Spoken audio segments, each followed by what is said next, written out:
Muy buenos días. Agradecemos su presencia para escuchar la conferencia de la doctora Carmen Espejel, titulada Sin límites, las pioneras de la arquitectura. Soy Gabriela Lee, académica del Departamento de Arquitectura, Urbanismo e Ingeniería Civil, y nos acompaña en el presidium nuestra invitada y la doctora Jimena de Gortari, coordinadora de la licenciatura en Arquitectura, quien nos hará una breve semblanza de la doctora Espejel. Uno de los temas que Carmen ha trabajado extensamente es la visibilización de las mujeres arquitectos de la modernidad.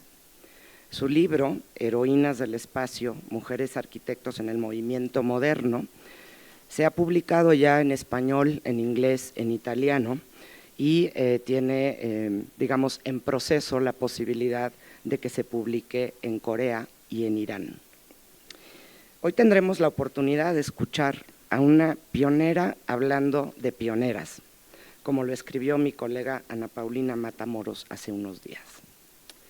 Los invito a disfrutar de su presentación y doy una calurosa bienvenida a mi amiga, colega y mentora desde hace muchos años. Muchas gracias, Carmen. Pues le paso la palabra a la doctora de Gortari. ¿Se apagó?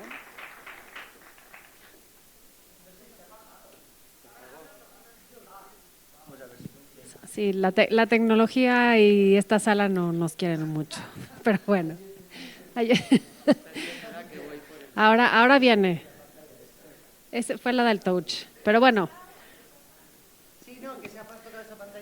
Tenemos problemas con el touch luego en esta, pero bueno, me voy a permitir presentar a la doctora Espejel y creo que, justamente agradecer el público que está hoy con nosotros porque es un tema fundamental, digamos, hablar, reconocer el trabajo de las arquitectas en la historia, en una escuela además que tiene un 55% de mujeres actualmente estudiando, digamos, somos una mayoría, en donde cada vez nos integramos más las mujeres al campo profesional, o somos reconocidas porque siempre hemos estado, pero digamos ahora somos visibilizadas, entonces aprecio muchísimo escuchar hoy y agradecer a Carmen que esté aquí con nosotros.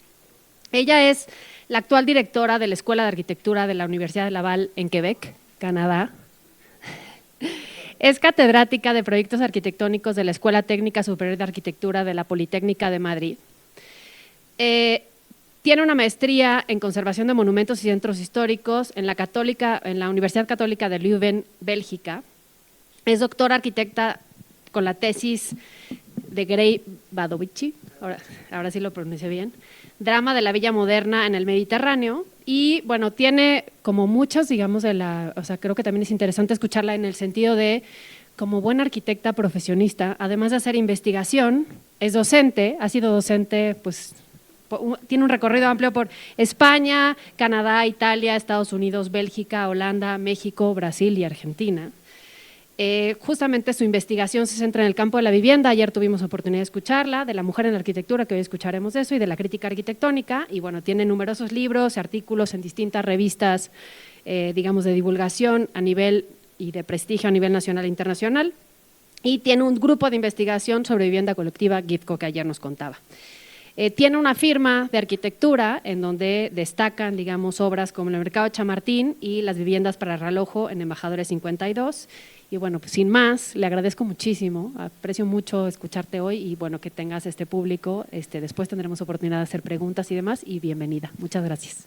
Muchísimas gracias a las dos. ¿Se escucha? Sí. Muchísimas gracias a las dos por vuestra presentación y por la invitación de la Ibero, que ayer di las gracias a todos vosotros, pero se me olvidó darle las gracias a la universidad, concretamente al Departamento de Arquitectura, Urbanismo e Ingeniería Civil de la Iberoamericana. Para mí es un honor, es un placer estar aquí, incluso con un tema que ha recorrido mi vida profesional tantísimos años, porque este tema del que voy a hablaros hoy, las pioneras de entreguerras, nace de la tesis doctoral, es un pequeño capítulo de la tesis doctoral. Como se lo contaba ayer a Ana Paulina Matamoros, que me hacía una entrevista, casualmente era un pequeño capítulo que sí había descubierto bastantes mujeres, pero cuando un editor me dice que por favor quiere que escriba un libro sobre mujeres, que yo sé mucho, le digo que bueno, que tengo que investigar un poco más, La tesis duró 7 años, este libro, la investigación, duró otros 5. O sea, al final las cosas cuestan, ¿no? Cuesta sacarlas, pero bueno, salen. Y ha sido el fruto más, lo mejor que he podido hacer en mi vida, porque ha tenido muchísimo éxito, ha funcionado muy bien, está en el mundo completo, ahora en inglés también desde el 2000, es un libro del 2006, esto es del 2018 el inglés, el italiano salió en el 2021, Donne Arquitecto, y ahora sale un iraní, una edición iraní en persa, que, hombre, pues solamente aunque sea por luchar por ese, ¿no?, por esa liberación de la mujer en ese país tan complejo, pues yo creo que está muy bien. Y el último también es uno coreano, que no sé si ese ya le tengo un poco perdido. Bueno, esta imagen de Charlotte Perriand, una de las heroínas de las que os voy a hablar, es una imagen clarísima de lo que hace, del papel de la mujer en el siglo XX, ¿no? El cambio que supone, digamos, el cambio de estatus de la mujer, que pasa a ser la mujer trabajadora, deja de ser una mujer objeto y se transforma en una mujer sujeto de la historia. A mí me encanta porque esta mujer era una gran interiorista, diseñadora, arquitecta, llamémosle como queramos, pero era una grande y trabajó con los grandes, lo vais a ver. Pero aquí está desnuda, porque a ella le gustaba esquiar desnuda. Era una deportista increíble y era una valiente tremenda, ¿no? Digamos, bajarse los Alpes así, tiene sus narices. Ahí tenemos la ropa interior. Realmente no es la ropa interior. Siempre pensé que era la ropa interior, pero descubrí últimamente, analizando mejor la fotografía, son los guantes. Son los guantes de esquí. Bueno, pero yo creo que eso, que significa como sin límites. No tenemos límites, ¿no? Que es un poco de lo que va la conferencia. A ver si esto quiere funcionar. Sí, sí. Es cierto que en el final, sobre todo del siglo XX y comienzos del XXI, bueno, ha habido una cantidad de exposiciones, de libros, artículos, hechos culturales, todos relacionados con la mujer. Es como si no hubiéramos existido antes. Que sepáis que estábamos, pero no salíamos en los papeles, ¿no? Pero estábamos. Entonces, cuando empieza a cuestionarse digamos, a finales del XIX, es cuando empieza a cuestionarse qué es ser mujer, ¿no? Y entonces aparece una cosa que le llamaban la condición de la mujer. Se estudió en la época del positivismo. La mujer empieza a ser un hecho de estudio. Bueno, sabéis que no teníamos alma hasta 1960 y tantos, o sea, no antes de ayer. O sea, éramos como los animales, ¿no? En cierto modo. Pero yo creo que, aunque no haya existido en la historia, es verdad que seguramente porque los historiadores, enciclopedistas, académicos y en general los guardianes de la cultura eran hombres. Y, bueno, de la cultura oficial. Pero bueno, yo creo que lo que sí que vamos a ver hoy es que ha habido mujeres de todo tipo, ¿no? Que eran creadoras, artistas, guerreras, aventureras, políticas o científicas, pero que se han registrado muy poco a lo largo de la historia. De hecho, es una de las cosas más difíciles, que ayer lo hablábamos, estudiar estos temas, porque no son fáciles de rastrear a lo largo de la historia. Bueno, yo creo que gracias a gente, bueno, pues a investigadoras, como Ana Paulina y a muchas otras, pues esto se está revirtiendo, aunque siga habiendo un sexismo retrógrado muy grande.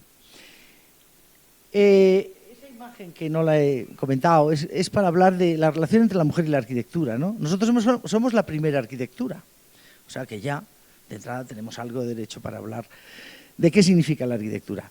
Pero en las sociedades primitivas, donde los roles masculinos y femeninos estaban como muy bien, bueno, y de los ancianos y los niños estaban muy bien definidos, por una cuestión de funcionalidad, la mujer siempre estaba encargada de la tienda, sobre todo en las sociedades nómadas, del montaje de la tienda, dependiendo de si el grupo de mujeres era un grupo mayor o menor, la tienda era mayor o menor. Eso también para hablar un poco de la colaboración, siempre no en solitario, sino en colaboración. Pero a mí me gusta mostraros esta imagen de Christine de Pisan, que está con La razón construyendo los cimientos de la ciudad de las damas. Es un libro de 1405. Christine de Pisan es la primera escritora profesional francesa. Estamos hablando de comienzos del siglo XV. Y es muy interesante porque aquí lo único que plantea Christine de Pisan es que construyamos una ciudad para aislarnos de las calumnias, no para otra cosa. ¿Y para qué? Para que podamos desarrollar nuestros talentos. ¿no? Sobre todo lo relacionado con los trabajos artísticos, como pintora, tiene otros dibujos muy bonitos de otras pinturas de escritoras, haciendo arquitectura, como veis aquí, construyendo esos muros, o pintoras. Como decía, la condición femenina, la condición de la mujer aparece con el positivismo en el siglo XIX, y es esa cuestión, ¿no?, de que es distinta, es distante, es subyugada y es subordinada. Bien, la desigual posición entre mujeres y hombres a lo largo de la historia queda, yo creo que dramáticamente explicada en este cuadro. Quiero que lo veáis bien, porque es el cuadro de los miembros de la Real Academia de 1771 inglesa, ¿no? Eran muchos miembros masculinos y había 2 miembros femeninos. Haced el favor de decirme dónde están, porque están, aunque no las veáis. Las pinturas. Sí, pero sobre todo aquellas dos. Aquellas dos. Se llaman Angelica Kauffmann y Mary Moser. Eran 2 pintoras reconocidas, prestigiosas, pero las transformaron en objetos, en bustos, ¿no? En un tema como de figuras de contemplación, colgados detrás de los modelos desnudos. Esa era la cuestión. Culturalmente, una mujer no podía estar en una estancia si había desnudos. Entonces, sencillamente, pues se les ocurre que está muy bien dejarlas ahí colgaditas en un par de cuadros. Por lo tanto, se transforman en representaciones, ¿no? Entonces, esto, digamos, demuestra, es un cuadro que habla de esa academia de pintura y, oye, desaparecen. Pues así a lo largo de toda la historia. Hay 2 imágenes que las voy a poner seguidas, que es esta, Lady Ottoline Morrell, una grandísima mecenas artística, muy importante en su momento, y esta otra. La diferencia, esta es la bestia, la Josephine Baker, desnuda cuando bailaba en el Folies Bergère. Pero son solo 20 años de diferencia. En este cuarto de siglo es donde, en este, digamos, entreguerras, es el tiempo que yo voy a hablaros un poco de las mujeres arquitectas y de algunas de ellas en particularmente. Pero Lady Ottoline Morrell es la representación de la mujer, de la burguesía del siglo XIX, de la época victoriana, ¿no? Con un poco de jaqueca, con una vestimenta que le impide prácticamente trabajar, ¿no? Y frente a eso, pues aparece la modernidad. Una mujer que además cautivó a los modernos, ¿no? Le Corbusier iba detrás de ella en los barcos cuando iba a América. Adolphe Loos le hizo una casa con una piscina preciosa en París que nunca se llegó a construir. Digamos, esa era medio como andrógina, un poco, ¿no? Les emocionaba, aparte de que era muy excitante sexualmente, evidentemente, ¿no? Pero sobre todo la libertad que plantea esta señora usando su cuerpo con muchísima fuerza, ¿no? 20 años, nada más que 20 años y cambia el siglo. Pasamos, voy a ir para adelante, voy a ir para detrás porque la historia no es lineal, ¿no? Entonces, bueno, también mi charla tampoco es lineal. Yo aquí quería hablaros de George Sand, su nombre original es Aurora Dupin, que la conoceréis porque fue la amante de Chopin en Palma de Mallorca y tal, ¿no? Tuvo muchos amantes, una mujer muy libre porque tuvo la suerte de heredar de recibir la herencia de la abuela, y eso le permitió, casada, pues separarse, tener sus hijos y no perderlos, digamos, una libertad de trabajo y una libertad intelectual y una libertad de vida muy grande. Pero ella se tenía que vestir de hombre para poder estar en las estancias, porque fue una grandísima escritora y periodista, digamos, una figura reconocida del romanticismo francés. Y tenía que vestirse de esa manera, como hombre, para poder entrar en los círculos que a ella le interesaban, que eran los círculos artísticos. O sea que también había que esconderse bajo otras faldas o bajo otros pantalones para que no la reconocieran como mujer. Es curioso porque cada generación, digamos, trata de buscar una especie de sincronía entre el diagrama territorial y el mental. ¿no? Claro, cuando llegamos al horror de la Primera Guerra Mundial, digamos, los artistas en general lo que hacen es cuestionarse qué ha pasado con esta sociedad para llegar a este horror. Tenemos que cambiar todo lo previo. Y empiezan a plantearse cuestiones muy distintas y muy límites también, ¿no? Por ejemplo, parejas como Gertrude Stein y Alice Betoklas, que era su secretaria. Gertrude Stein, una gran novelista, si queréis conocer el París de esa época, tiene ¿cómo se llama? La autobiografía de Alice Betoklas, de su secretaria. Es preciosa porque te cuenta, ¿no?, cómo se movían, cómo les daba de comer garbanzos a Picasso a cambio de un cuadrito, etcétera, etcétera. Es un momento muy bonito de un París muy convulso, lleno de movimientos artísticos interesantísimos. Bueno, pues efectivamente esas relaciones que en aquel momento, digamos, eran como extrañas, son la puerta de las relaciones que conocemos a partir de los años 70 y 80, de parejas sin relación matrimonial, celibato, unión libre, familias monoparentales. Y también Virginia Woolf. Virginia Woolf también tuvo ese tipo de familia, entre comillas. Era el grupo Bloomsbury, no era una familia, era algo más que una familia cultural, una familia ideológica, una familia de apoyo, ¿no? Cuando Brennan, que está en Granada, cae enfermo, se van corriendo dos miembros del grupo Bloomsbury a ayudarle, ¿no? Dos amigos. Entonces era muy interesante, pero lo más interesante es este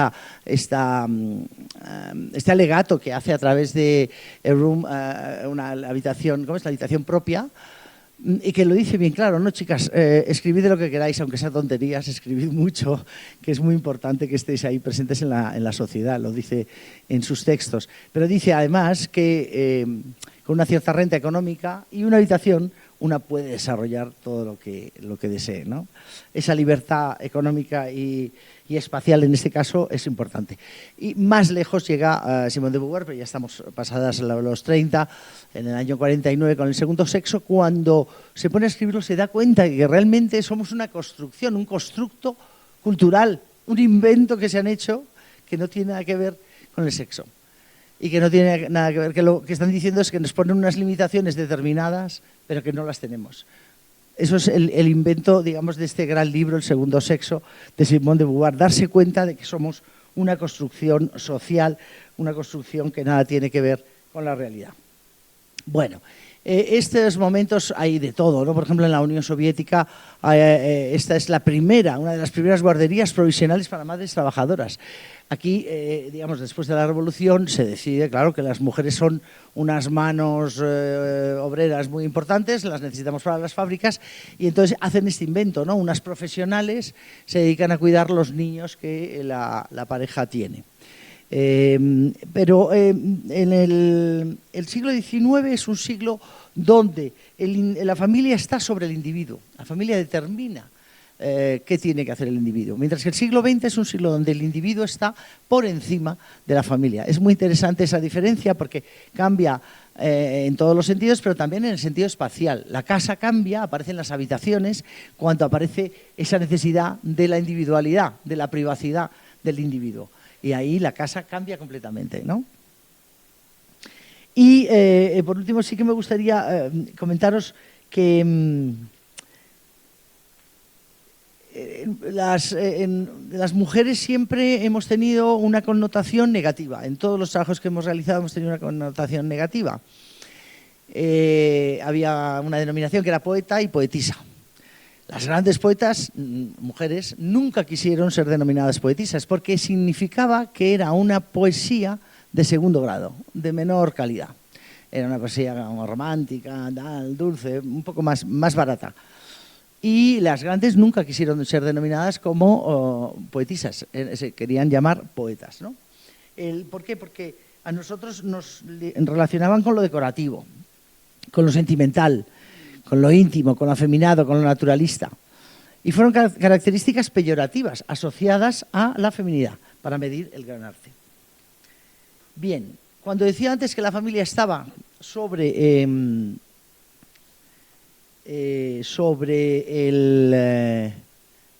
individuo, quería hablaros fundamentalmente de esta persona, de Camille Claudel.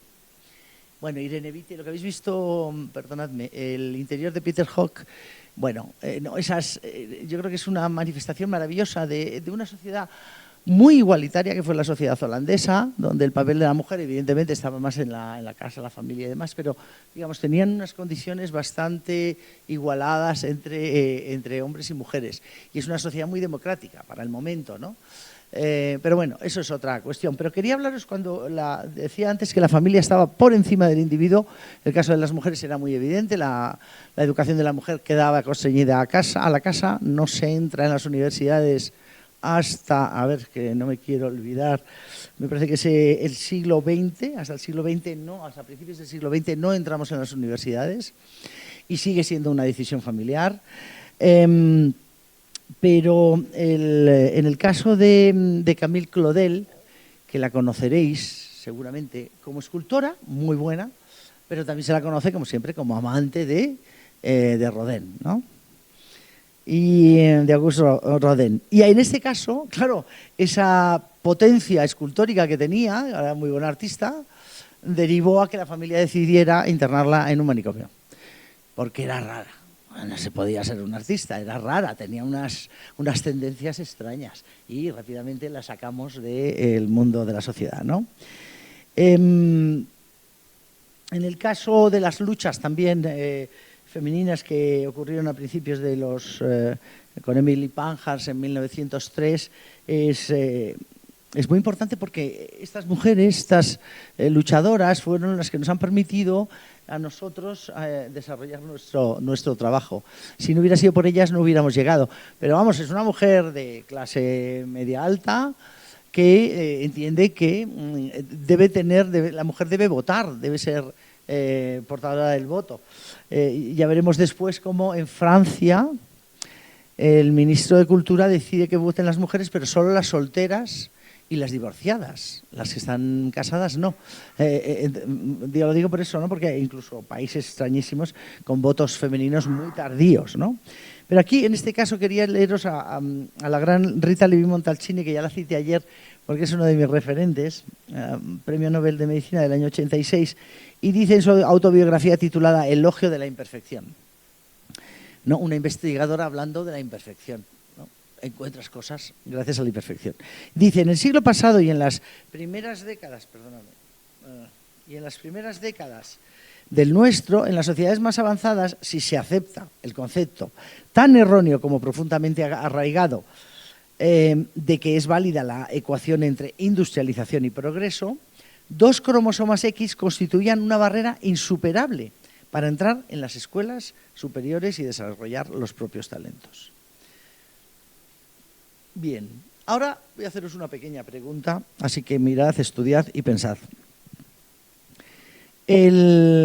Las relaciones de parentesco influyen en todos los territorios culturales, sociales, económicos, etcétera, pero también en los espaciales. Entonces aquí me gustaría que me dijerais cuál de estas dos construcciones, que son una patriarcal y otra matriarcal, creéis vosotros cuál es cada cual, para ver si tenemos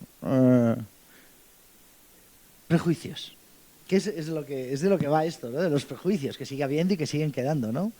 ¿Qué creéis vosotros? ¿Cuál creéis que es la patrilineal y la matrilineal? La de abajo es la patriarcal. Interesantísimo. Puro prejuicio. Es lo contrario. Es muy bonito lo que dices. La de abajo, una madre con sus hijos e hijas, las hijas con sus hijos a su vez en distintas habitaciones, es la tribu de Talensi en Ghana, parejas de tiempo.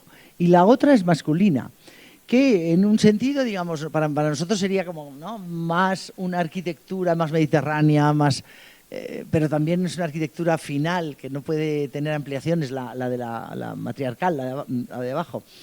Mientras que la otra, que es, yo creo que es una arquitectura en cierto sentido, yo la criticaría porque es como de adición, pero es muy libre porque permite, ¿no?, ampliar la familia, etcétera.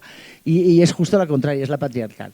¿Qué tiene de curioso la patriarcal? Que tiene el granero. El granero es el poder, es el dinero, es la comida, es lo que te permite no moverte, no trasladarte, no ser nómada, ¿no? Y entonces eso hace, y eso está en el centro con el patriarca, ¿no? El patio es el corral, yo lo llamaría corral frente a patio. Pero bueno, podríamos extendernos mucho para hablar de estas dos casas, pero lo que es interesante es pensar que lo femenino entendemos que es lo blando, lo redondo, bulto redondo, mientras que lo masculino es lo aristoso, lo lineal, etcétera, ¿no? Por lo tanto, bueno, prejuicios. Y quiero contaros rápidamente esta imagen porque estos son los 26 años o 25 años primeros, el cuarto de siglo del siglo XX. Apasionante, dramático, todo lo que queráis. Pero comenzamos con la muerte de la reina Victoria en 1901. Sigmund Freud, un poquito antes, ya define la interpretación de los sueños. ¿Se quitó cuá? Ah, modernidad. Pero si yo no he hecho nada. Vamos a ver, ¿qué le pasa a esto? ¿Le damos otra vez aquí? A ver. Ah, vale, ha funcionado. Bien, un poco decía antes, está Freud con la interpretación de los sueños y por lo tanto el descubrimiento del inconsciente, que es un momento clave, 1900, y un poquito antes con la Catedral de Rouen, que me encanta, de Monet. Pero seguimos, los hermanos Lumière, cuando hicieron la primera película, el primer cine, el tren entrando en la estación, ¿sabéis? Se llamaba así, Salida de la fábrica Lumière. ¿Sabéis lo que, o no, llegada de un tren a la estación de Ciotat? ¿Sabéis lo que hizo la gente en la sala? Salió corriendo, en pánico, porque pensaba que el tren les iba a atropellar. Ah, es impresionante. El ministro de Viviani, ¿no? Está ahí, sí, René Viviani solicita por primera vez el voto femenino, pero lo limita a, como os decía, solteras y divorciadas. Seguimos. O sea, es un año de convulso, bello y convulso. En 1903, Pierre y Marie Curie descubren la reactividad espontánea. Luego pasamos a Schoenberg con el dodecafonismo. El premio Nobel de Física se lo dan a Rayleigh por el gas argón, que es aquella piececita que veis ahí al fondo a la derecha. Pero Constantin Brancusi el mismo año se van dando 2.300 kilómetros desde Bucarest a París para ser escultor. Un hijo de un cabrero con dineros, pero gente de campo. Y se recorre 2.300 kilómetros, ahí le vemos en su taller con una de las columnas infinitas y demás, extraordinarias en París, que por cierto podéis verlo porque hay una reproducción en el Museo de París, el de los tubos, el Pompidou. Tenéis una reproducción de ese estudio preciosa, como a la izquierda, viendo la fachada y la rampa de entrada, ahí a la izquierda, ¿no? Bueno, sigo. Robert Koch, más, Nobel de Medicina. O sea, hay una... es muy bonito cuando analizáis cualquier gráfico de inventos, ¿no? Como hay unos inventos, digamos, muy en horizontal a lo largo de toda la historia y de repente llega los primeros 25 años del siglo XX y hace ¡waf! Sube estrepitosamente. El Maillard, ¿no? Con esa estructura de hormigón armado tan bellísima del puente sobre, aquí lo tengo, sobre el río Tabanasa, en Suiza. 51 metros, ¿no? Unas losas curvas de 51 metros de luz. Precioso, casi no notas los esfuerzos. Luego ya tenemos el año 1905, sí, los trenes de Agitprop. El Nobel dado en el año 1906 a Ramón y Cajal por la estructura del sistema nervioso. ¿Sabéis que Ramón y Cajal dibujaba, bueno, como Los Ángeles, no lo sabéis porque os lo cuento yo, pero dibujaba muy bien, su herramienta era el dibujo para pensar. Y gracias a ese dibujo que hizo, a esos dibujos, fue capaz de imaginarse cómo era el sistema nervioso, sin ningún dato que lo corroborase. Después ya se vio que había acertado de pleno, por eso obtiene el premio Nobel, ¿no? Pero es maravilloso pensar que a través del dibujo, algo que es una herramienta que tenemos nosotros como herramienta de análisis, de estudio, de crítica, de lo que queráis, es capaz de llegar a descubrir el sistema nervioso.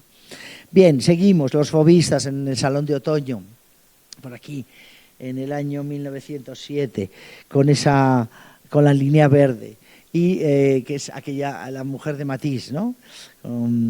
Bueno, con la utilización provocativa del color, pero seguimos. 10.000 mujeres sufragistas en Londres, con Emmeline Pankhurst a la cabeza, esa mujer que veíamos antes, que la había cogido un policía para meterla en la cárcel. Pero también está todo el tema industrial con los Forte y los primeros, bueno, es la cadena de montaje de los Forte. El Die Brücke, los expresionistas alemanes. ¿A quién se le ocurriría pintar una cara de verde, verdad? Una niña preciosa. Bueno, pues esa manera de exprimir a través del color ¿no? el sentimiento. Die Brücke. El manifiesto futurista, la Revolución Mexicana, 1910, la sociología de la gestal, ¿no? La forma, digamos la ley de la similaridad, la figura fondo, etcétera. Pero seguimos. En el año 13, Husserl, luego Thomas Mann, ¿dónde estamos en el año 13? Por aquí. Thomas Mann, ¿no? Muerte en Venecia. Estalla la Gran Guerra, 1914. Después ya pasamos a Franz Kafka, con la Metamorfosis, que lo tenemos ahí, y Lenin, que está en 1917, la Revolución Rusa, con Lenin, el Estado y la Revolución. Muere Rosa Luxemburgo un poquito después, me parece que es en el 19. Estará por aquí. Sí, allí la tenéis, a la derecha. Y un poquito antes, en la fotografía anterior, tenemos la firma del Tratado de Versalles del final de la guerra. James Joyce, el Ulises. También de James Joyce, y Giorgio de Chirico, que lo tenemos por ahí con esas arquitecturas metafísicas. 1923, en la televisión, el primer tubo de televisión, la muerte de Lenin, el expresionismo llevado al cine, ¿no? El doctor Caligari. Pero la cosa se empieza a poner fea y llegamos al Ku Klux Klan, a Mein Kampf de Adolf Hitler, que es del año 25, Heisenberg, que descubre la teoría del núcleo, y para terminar el Gran Gatsby de Scott Fitzgerald y Fritz Lang de 1926, el hombre máquina. Bien, esto solamente para contaros la preciosidad de los años que vamos a vivir. Y vamos a entrar en tema, que es concretamente el barril de Diógenes.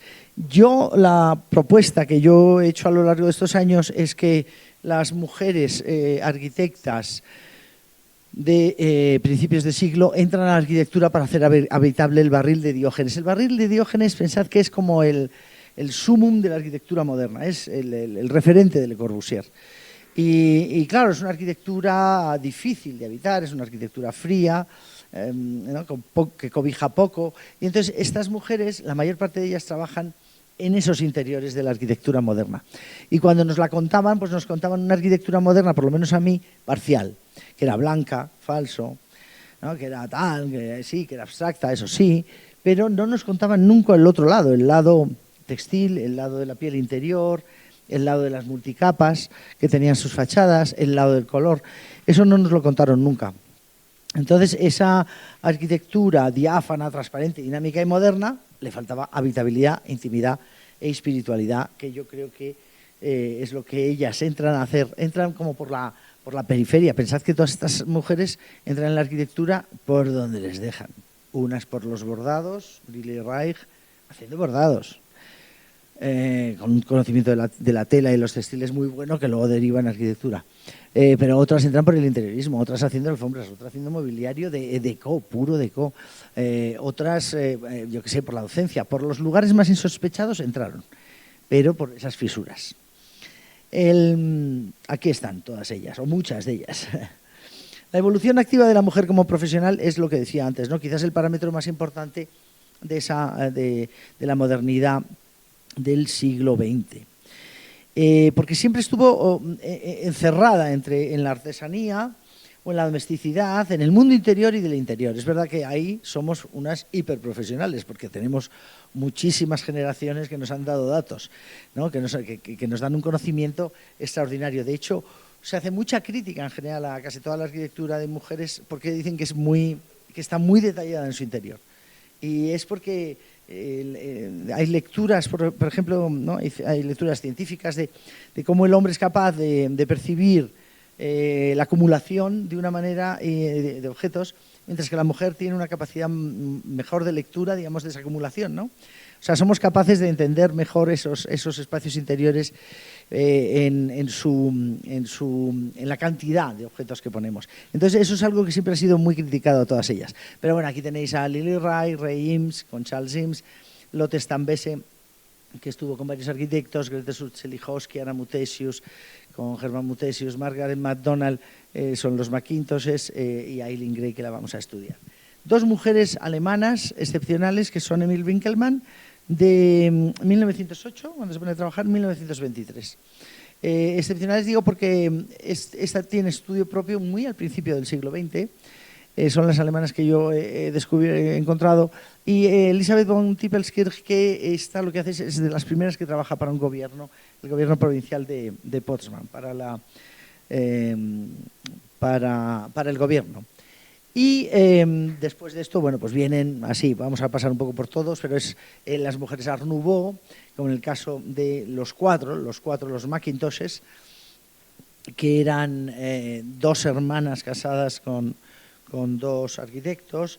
Luego pasamos a las mujeres Decaux y para pasar finalmente a las mujeres de la Bauhaus, donde jugaron un papel muy importante, pero no tanto como arquitectas. Llegaron algunas a la arquitectura en el mundo de la Bauhaus, pero digamos los estudios eran concéntricos y llegaban poquitas y además les ponían bastantes limitaciones. Siempre se dijo que las encerraron en el taller de tejidos. Y yo he dirigido la tesis de una doctoranda mía buenísima, que ha trabajado sobre la arquitectura en la escuela de la Bauhaus, y realmente lo que ella dice es que ellas se parapetaron dentro del taller de tejidos, que es bonito, es lo que decíamos de Christine de Pisan, ¿no? Un poco un lugar donde las permitió a ellas desarrollar su territorio artístico. Aquí es una fotografía hecha por Gropius, pero con un obturador de estos, digamos, temporizador, y la única mujer que encontramos es a la Gunther Stolz. Básicamente ella y Lili Reich fueron las únicas mujeres maestras que dieron clase en la Bauhaus. Gunther Stolz fue primero alumna, después de una larga carrera como alumna, digamos, y de muchos años tratando de que la dejaran, finalmente consiguió el taller de tejidos, y es quizás uno de los talleres más importantes de la Bauhaus, ¿no? Pero aquí tenemos a Muche, a Shepard, a Gropius, a todos, a los grandes. Pasamos al mundo soviético, por así un paseo rápido por la historia. Tenemos a Smolskaya, con este trabajo que hizo. Aparece la escuela Butemas. La escuela de Butemas, que es mucho menos conocida que la escuela de la Bauhaus, es una escuela profesional realmente de arquitectos, y donde están todas las artes. Está la arquitectura, la producción, con madera, metales, textiles, cerámica y poligrafía, y arte, pintura y escultura.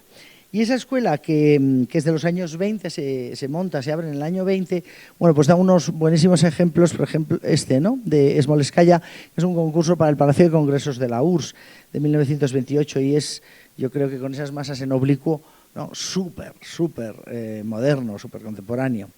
Pero los artistas en general, después de la Revolución, todos ellos se sumaron al papel de vamos a cambiar esta sociedad, están montando, creando y construyendo una nueva sociedad, y todos ellos se suman, pero se suman para ayudar al movimiento, digamos, a que llegue todo su trabajo o todo su desarrollo artístico a los trabajadores.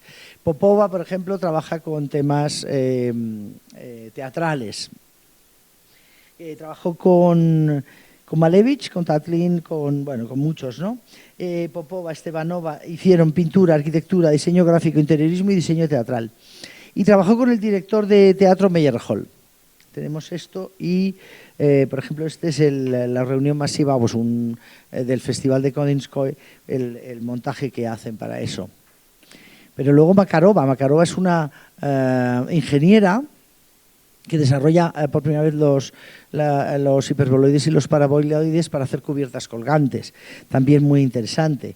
O Kucerova, que esta es checoslovaca, y en este barrio, el barrio de viviendas Babá, también muy conocido, nunca habíamos estudiado que había dos casas de ese barrio que eran de esta mujer, la Villa Wallinger y la Villa Suk, súper racionalistas, ¿no? Con una definición también muy clara de esos interiores, de todo el mobiliario, etcétera, ¿no? Pasamos y llegamos a un tenebroso periodo ya que destroza todos estos alentadores comienzos, ¿no? Por ejemplo, Grete Sulzelichowski, que había estado en Moscú en 1930, con el grupo de Ersmey, la condenan y que luchó contra el fascismo en la resistencia, fue sentenciada a 15 años de prisión y se libró de la muerte excepcionalmente. Pero Oti Berger, una estudiante de textil de la Bauhaus, que la conoceréis porque salen muchas fotografías, fue asesinada en un campo de concentración, y Friedrich Dicker murió en Auschwitz. Charlotte Perriand se fue a Japón, la invitaron a Japón, pero bueno, en realidad escapó de la guerra y se fue a Japón, y luego lo veremos. O Lina Bobardi, que colaboró en la resistencia partisana bajo la ocupación alemana en Italia, y que finalmente terminó exiliándose a Brasil, donde desarrolló su carrera tan excepcional, que a mí me encanta esta imagen porque habla del mundo, yo creo de algo también muy femenino, ¿no? Ser capaz de plantear unas estructuras de 80 y tantos, me parece que son 80 metros de luz, con ingenieros brasileños que son extraordinarios en hormigón armado, pero al mismo tiempo estar diseñando esa piececita, que es cómo se cuelgan las obras en la gran sala que hay aquí encima, mejor dicho, en la gran sala que es esta donde está ella, esas piezas de vidrio que hacen que cuando tú entras al museo, un museo que es el primer museo, digamos, para el pueblo brasileño, que no tiene ese museo de pintura, que no tiene ese conocimiento de los museos como en Europa, y la sensación de entrar a un espacio surrealista donde puedes tener colgados un Picasso, un Mondrian, un Modigliani o un cuadro del siglo XIX, y todo sin nombres, sin ningún tipo de descripción de los autores. Los autores están por detrás. El cuadro flota en el espacio y es uno de los espacios que, por cierto, recién restaurado, que yo tengo que ir a verlo, más emocionantes de la historia de la arquitectura. Bueno, voy a hablaros en concreto de estas 4 mujeres un poco más. Seguro que me he extendido más de lo debido, pero tú me das el toque. Cuando pasemos a Dal, yo me lo decís y cortamos. No, es que me pongo a hablar y me olvido del tiempo. 4 mujeres, ¿por qué me fijo en ellas? Porque, bueno, quizás porque han sido las más conocidas, las más importantes, pero no, hay muchas otras, ¿eh?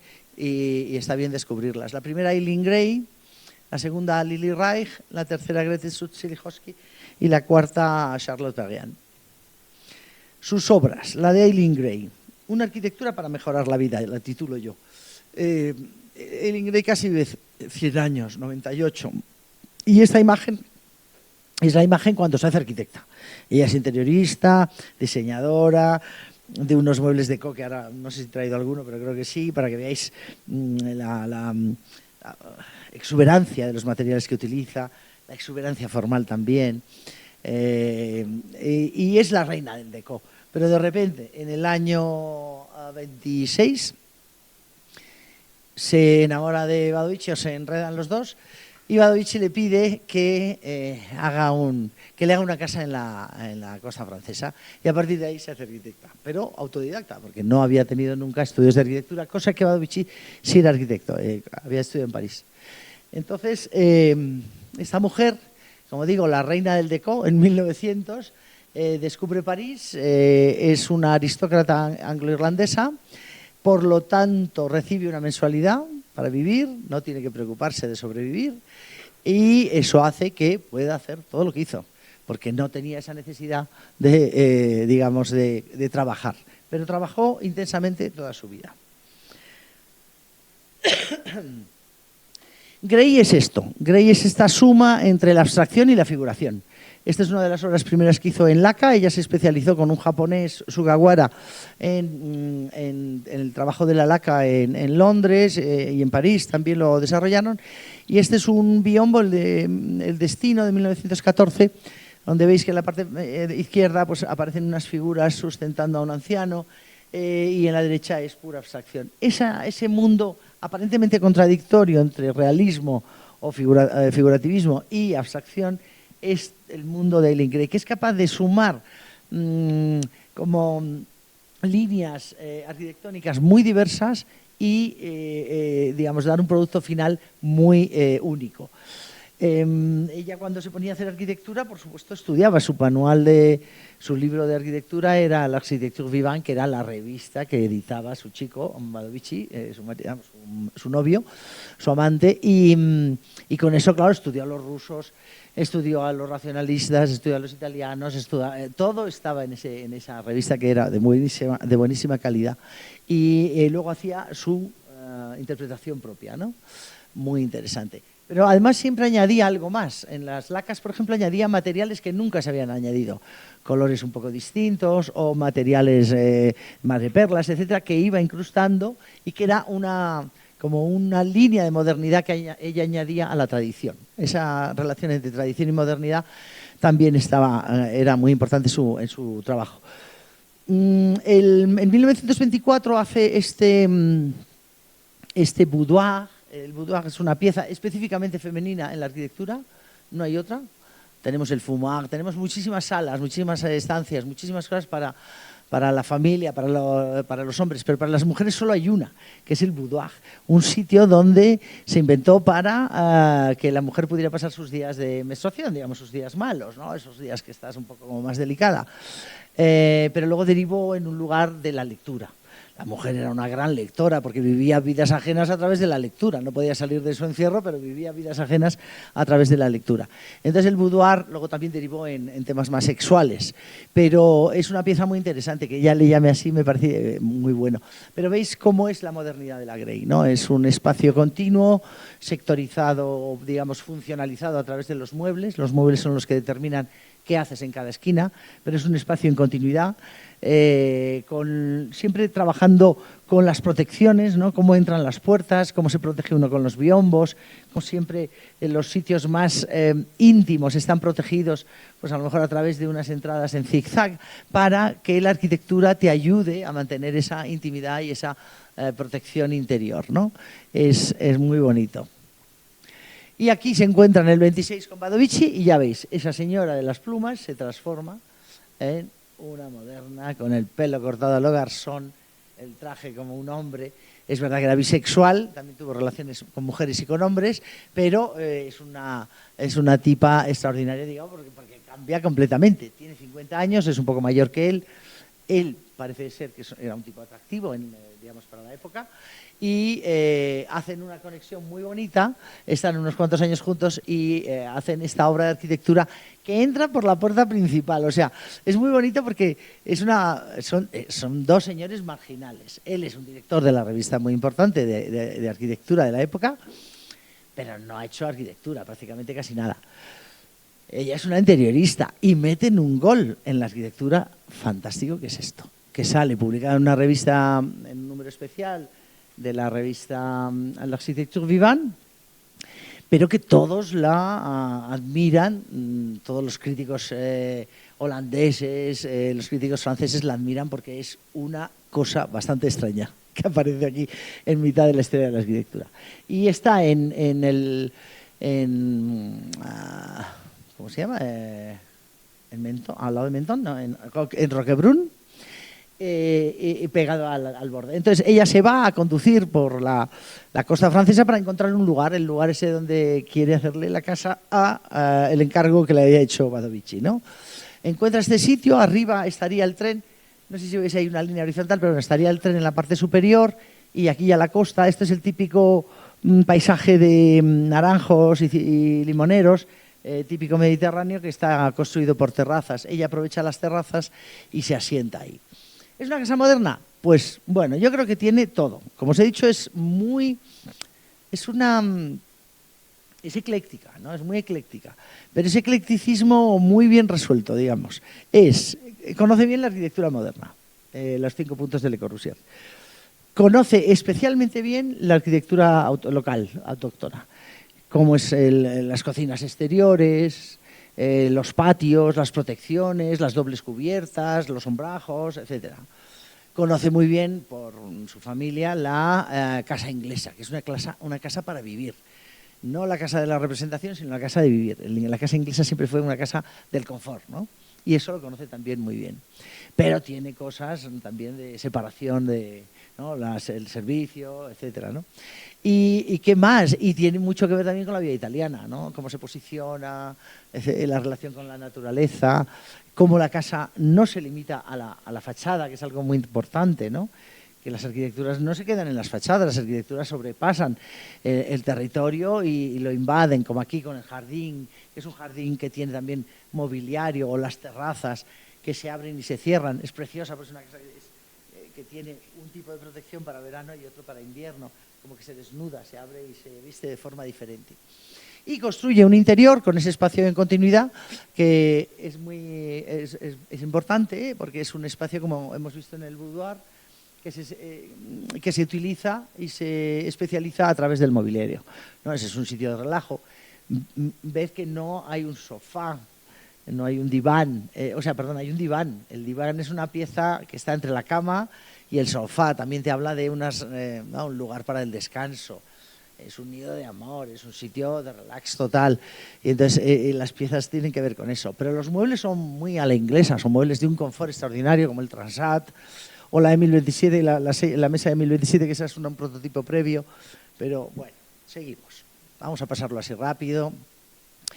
Cabeceros integrados, también con los relojes, el cenicero, los interruptores, las luces, azul y blanca para que dé una luz perfecta para leer. El celuloide que guarda el mosquitero. Y la casa, como es una casa especialmente abstracta, tiene que después explicarla para que la gente pueda usarla, en concreto Badovici. Y ahí le escribe choses légères, ¿no? Ahí solo puedes poner cosas ligeras, no puedes poner cosas más pesadas porque te lo cargas, ¿no? Es muy bonita. Es como digo, casi también una casa que viene dada como por una relación amorosa.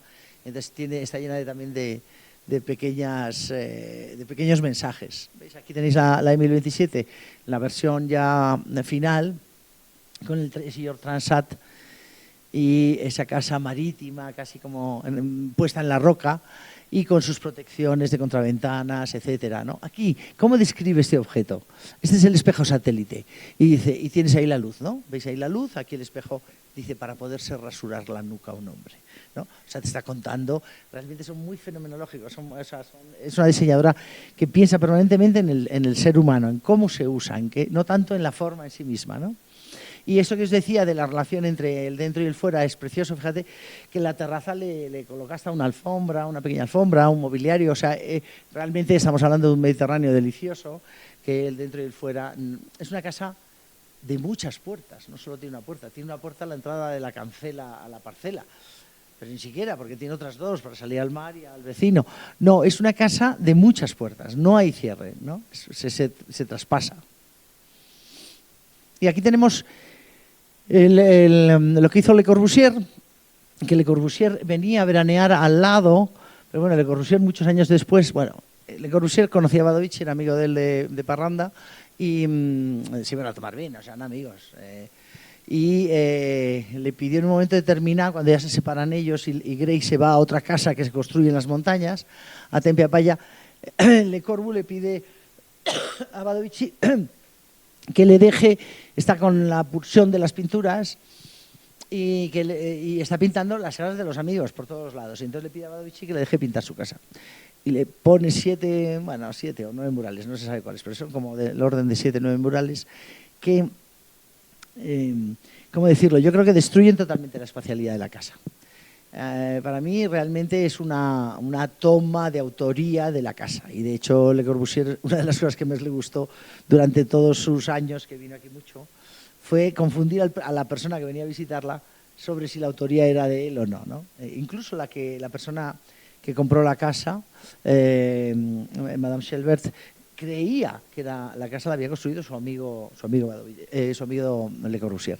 Bueno, aquí le veis tuvo un accidente con una motora. Le pasó una motora, el motor, ¿no? La hélice de un motor por la pierna y le dejó marcado. Pero muy malas pinturas, muy sangrientas, o sea, y además cambian la espacialidad. Un lugar que estaba pensado en la E1027 como un fondo, de repente se transforma en una figura, porque hay algo que te llama la atención y no te puedes apoyar. Yo creo que tiene muy mala leche. Y esta ancianita venerable, que es la la Grey, me encanta porque ella decía que debíamos construir para la gente de tal manera que puedan encontrar, una vez más, en la arquitectura, la alegría de aumentar el poder y la realización completa de sus potencialidades. Pues esta ancianita está sobre una silla diseñada por ella muchos años antes, en el año 29, para su casa en Tempe Apaya, la que os he dicho que está cerca de la anterior que hemos visto, y uno no se puede imaginar a una abuelita así, ¿no?, diseñando esa silla tan fantástica, ¿verdad? Bueno, pasamos a Lili Reich. Lili Reich incluso llegó a ser directora de la Werbund, digamos, era una tipa importante, también autodidacta, y era interiorista, diseñadora de exposiciones, mobiliarios, tejidos, vestuario. Se especializó mucho en el tema de vestuario, pero aquí estamos en la Werbund, y en la Werbund estuvo un tiempo trabajando como control de calidad, como la controladora de calidad de lo que se exponía en la casa de la Werbund. La Werbund era esa institución que trataba de vender el producto alemán a través de la calidad del diseño, que es que era muy duro, porque los alemanes eran muy duros. Les ganaban los parisinos, evidentemente los franceses les ganaban en el diseño, ¿no? Y los ingleses les ganaban en algunos temas tecnológicos. Pero bueno, el caso es que inventaron lo que era el escaparatismo, empezaron a controlar la calidad de los objetos expuestos, y ella estaba ahí al principio para eso y luego llegó incluso a directora. Una de las primeras exposiciones, y de muchísimas exposiciones, es esta, donde hay una... Es muy bonito porque habla del proceso, no te enseña los tejidos, pero te enseña cómo se va desde la fibra al tejido a través de todo un proceso industrial, y te va mostrando las máquinas, te va mostrando todo el proceso de la hilatura al tejido, ¿no? ¿Qué tenemos aquí de ella de especial un poco? Bueno, pues esos no son stands, pero esos espacios marcados por esas banderolas blancas, la tipografía, una tipografía ya moderna, Bauhaus casi, ¿no? Y hay un momento determinado, ella tiene mucho trabajo, hace muchas horas, pero se encuentra con Mies. Y algo que no sabíamos que eran socios. Y cuando digo que eran socios, eran amantes también, pero eran socios, o sea, trabajaron juntos. Y cuando trabajan dos juntos, una de las cosas más difíciles que han estado haciendo esta Colomina, concretamente, y tengo por aquí Cristina Lange, que no me salía ayer el nombre, Cristian Lange y Beatriz Colomina, es descubrir ahora con unos análisis, digamos, con evidencias documentales biográficas, estilísticas, forenses, incluso con estudios grafológicos, cuáles de los planos que estamos estudiando como planos de Mies son de Mies o son de Lili Reich. Entonces, lo digo porque es importante entender que fueron socios. Es más, cuando él se va a América, cuando la guerra, ella se queda con todo el archivo Mies, lo guarda en una granja mientras la guerra, y sobrevive gracias a eso. Y además se queda con todos los clientes y se queda organizando todo el trabajo que estaban haciendo en ese momento allí. Ella va a América para encontrarse con él, pero ya ha visto que él está con otra configuración amorosa, y entonces ya se vuelve en el último barco que hay desde Estados Unidos para Europa antes de que estalle la guerra. Juntos hacen obras muy importantes, y yo querría permanentemente como hablar de los dos.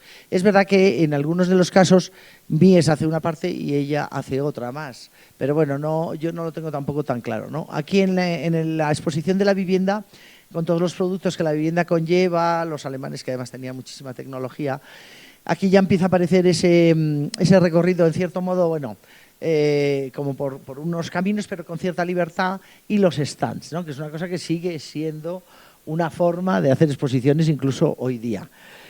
Marcados clarísimamente con la tipografía moderna, que explica todo, pero fijaros en la exposición de la vivienda esta del 27 en Stuttgart, esta esquina ya con la sección del linóleo alemán, a mí me parece impresionante, porque como marca a través de la tipografía la espacialidad sin necesidad de cerrarlo, y luego la presencia de ese material, el linóleo, no solo a través del color, las placas, etcétera, sino también con sus sistemas constructivos en la parte inferior. Y el más importante, yo creo, la obra más importante que marcará tanto la vida profesional de Mies como la de ella, es El café de terciopelo y seda. Y aquí, claro, es una obra de interiorismo que hacen los dos en esa exposición de la mujer, de la moda de la mujer. ¿Qué tenemos? Estamos hablando de una sectorización espacial a través de unos planos mixtilíneos de tejidos. Tejidos que los voy a leer porque es que son preciosos, ¿no? A ver si los tengo por aquí. Sí, aquí. Es seda, terciopelo, por supuesto, pero con colores, terciopelos negros, naranjas, rojos, sedas doradas, plateadas, negras y amarillo limón. Muy alemán, muy expresionismo alemán. Y esto y digamos, el desarrollo del espacio en continuidad, ese espacio en continuidad tan de Mies, que siempre hemos hablado de que era muy de Mies, bueno, pues es una cosa de los dos que trabajan aquí. Pensad que las exposiciones, como valen muy poco dinero, son unos lugares de investigación arquitectónica súper potentes, porque se hace muy deprisa, se investiga rápido y se descubren, digamos, paradigmas nuevos. El paradigma de ese espacio en continuidad de Mies, que hemos hablado siempre, está aquí, en esta obra. Entonces, los colores extraordinarios y los tipos de plegados. Claro, a medida que utilices un tipo de material u otro, el plegado, ¿no? El pliegue de ese material tiene una forma u otra, da unas sombras y produce estos efectos tan estupendos. Aquí. Trabajaron los dos también en Barcelona. Es cierto que en el pabellón de Barcelona, como digo, Cristiane Lange y Beatriz Colomina han descubierto esa autoría de ambos, tanto en el pabellón como en las otras obras, porque se hacen 25 stands también, que yo pensaba que era Reich, se había dedicado más a los stands y Mies más al pabellón, pero bueno, se han descubierto que hay conexiones en ambos lados, ¿no? El color, por ejemplo, los rojos, esos que estábamos diciendo, vienen también del café de terciopelo y seda y de otras cosas. Pero fijaros, este stand para las cervezas, qué preciosidad. Es el Andy Warhol, pero 40 años antes, ¿no? O más, ¿no? Es un Andy Warhol que te cuenta que a través de la repetición puedes obtener la belleza, ¿no? Entonces, coge la botella de cerveza, la repite en un estante súper abstracto, ¿no? Es una cosa de nada, también la tipografía, y solo piezas verticales como ese pilar central y unos cuantos muebles que ahora veremos si son de uno o de otro, porque ahora los descubriremos. En esa antigua estructura de Barcelona del anterior, ¿no? Y la casa Tugendhat, que siempre sentimos que era también de Lili Reich, pero no se podía, vamos, yo no lo podía decir porque no estaba como explicado y datado. Ahora ya sí, ahora ya te lo ponen hasta en Wikipedia, que no es que sea nada del otro mundo, pero bueno. ¿Por qué?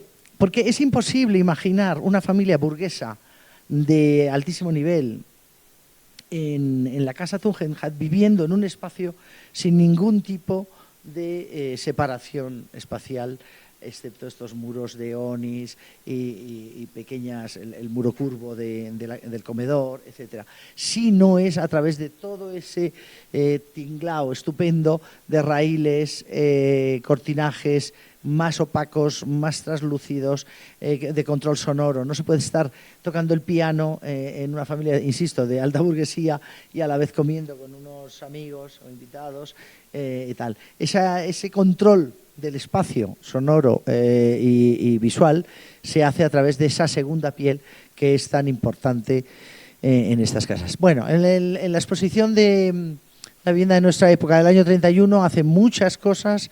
Vivienda para la planta baja, para un soltero, para la exhibición de tejidos y para la exhibición de vidrios. Ella se especializó fundamentalmente en temas de exposiciones y aquí vamos a irlas viendo, ¿no? Proceso, volvemos a hablar del proceso. La madera, el tronco, el árbol cortado y cómo llegamos hasta la última lámina. Una arquitectura. Aquí sí ya se hizo arquitecta, hizo una casa que está ligada con aquel muro del amor a la casa de Mies, ¿no? Que es evidentemente es más arquitectura, digamos, de espacio continuo. La de ella es una pieza que empieza a investigar, es una pieza extraña, ¿no? Una L, pero que luego a su vez divide en dos partes, la zona de servicio de la zona húmeda, de la zona de salón, los dos dormitorios, que era una cosa muy típica de la burguesía de esa época, el dormitorio de la mujer, que solía ser el dormitorio conyugal, digamos, y el dormitorio del hombre, y a veces se relacionaban a través del baño. Pero eso era la burguesía estupenda, a mí me parece un logro, no habría que ir para atrás. El apartamento para una persona soltera, bueno, lo están haciendo en la Unión Soviética, lo están haciendo en España, lo están haciendo en muchos sitios, y en Francia, en Charlotte Perrin también, trabajando sobre esos muebles compactos que son cocina, instalaciones, etcétera, que se cierran y quedan muy abstractos en ese espacio mínimo de un apartamento pequeño, ¿no? Y los muebles. Aquí en este catálogo de mobiliario de Bamberg, aquí descubrimos cuáles son los muebles de Lili Reich, que los veis ahí, y los muebles de Vientes van der Rohe. Nunca lo habíamos visto, digamos, esto no lo conocíamos. Entonces, siempre que veíamos un mueble de este tipo, pensábamos que era Mies van der Rohe. Bien, y quiero acabar con esta pieza, que para mí es quizás una también de las imágenes de la modernidad del siglo XX, construido por mujeres, extraordinaria. El vidrio alemán, tecnología punta, sabían doblar vidrio, ¿no? Entonces, los ingleses también, pero tenían un poco menos de fuerza. En vidrios estaban los belgas, que tenían muy buen vidrio de siempre, Saint-Gobain, estaban los ingleses y los alemanes. Pero estos tenían el Pirex, todos, y el doblado del vidrio. Claro, ¿ella qué hace? ¿No? Repetir un semicilindro, ¿cuántas veces? 3 por 4, 12 veces. Claro, realmente la imagen es impactante, ¿no? ¿Cómo lo hace? Lo sujeta con lo mínimo posible, una L abajo de acero inoxidable o de cromado, para que aquello no se caiga. Pero te vas a pegar, ¿no? Te vas a golpear cuando tú estás paseando por aquí, entonces tiene que ponerle una barandilla minúscula para que eso quede ahí más o menos seguro. Pero la imagen es la imagen del vidrio en su curvatura a tope, ¿no? Me parece magnífica. Bien, vamos a pasar ahora a Charlotte. Charlotte Perrin, también casi 100 años, y es una mujer que va a buscar a Le Corbusier, interiorista, y quiere trabajar con Le Corbusier, y el Corbu le contesta: desgraciadamente en este taller no bordamos cojines, encantada, adiós, muy buenas, ¿no? Y ese es el recibimiento y la salida. Eso dicen las malas lenguas. Yo me lo imagino, ¿no? Pasmada, y allí con todo su book, enseñándole los muebles que había hecho, que no los miró, porque si los hubiera mirado, lo hubiera cogido. Bueno, poco después, en el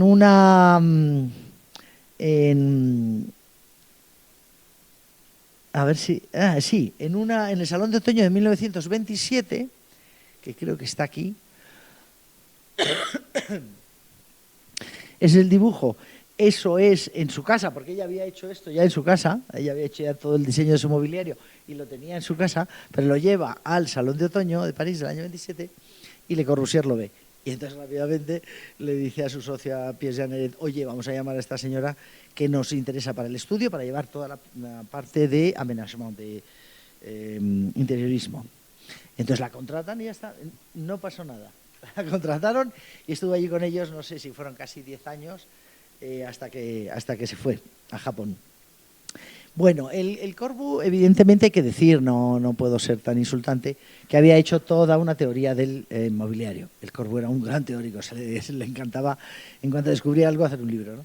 Entonces este mobiliario que veis aquí, lo entendéis, ¿no? Eso es lo que tenemos en las casas antiguas, esa arquitectura de 4 puertas, de ejes y ese tipo de armariaje, y la arquitectura moderna necesita este otro armariaje. ¿Por qué? Porque tiene ventanas corridas, las veis aquí, y entonces el mueble tiene que estar formando parte de la propia arquitectura, porque el centro, bueno, pues puede haber eso, pero todo está envuelto en una cosa que se llama los casilleros. Los casilleros, en la teoría del Corbusier, era el mueble de oficina que permite tener platos o piezas de la cocina o ropa o lo que quieras. Es un aparato que nos deja completamente vacío el resto de la casa y muy moderno.